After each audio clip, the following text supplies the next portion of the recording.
Ndodhemi këtu përpara kryeministrisë në një terr të vërtet mediatik, ku asnjë media nuk është prezente në këtë deklaratë që po mbajmë, megjithse nisur nga fakti që në mbrëmjen e shkuar gjitha mediat po i qanin hallin kushtetueshmërisë së pezullimit të Belinda Ballukut nga detyra, nuk është diçka për të habitur.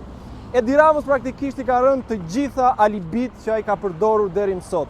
I ka rënë alibia se ka edhe ndonjë dru të shtrembur që e prish gjithstivën, i ka rënë alibia e përgjegjësive personale të atyre që han kumbulla dhe dardha pa dijenin e tij, dhe gjithë bashkëpunëtorët e tij më të ngushtë tashmë prej vitesh janë në nënhetimin nga prokuroria e posaçme. Edi Rama në këto momente po përpiqet të mbajë në këmbët qeverisë një qeveri që drejtohet nga ai dhe nga disa figurantë.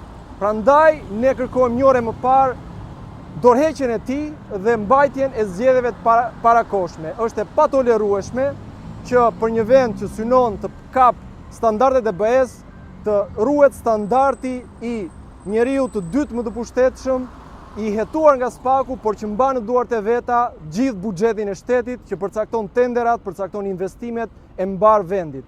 Ky standard nuk duhet pranuar më dhe prandaj ne bëjmë thirrje që vendi duhet shkojë një orë më parë në zgjedhjet parakohshme.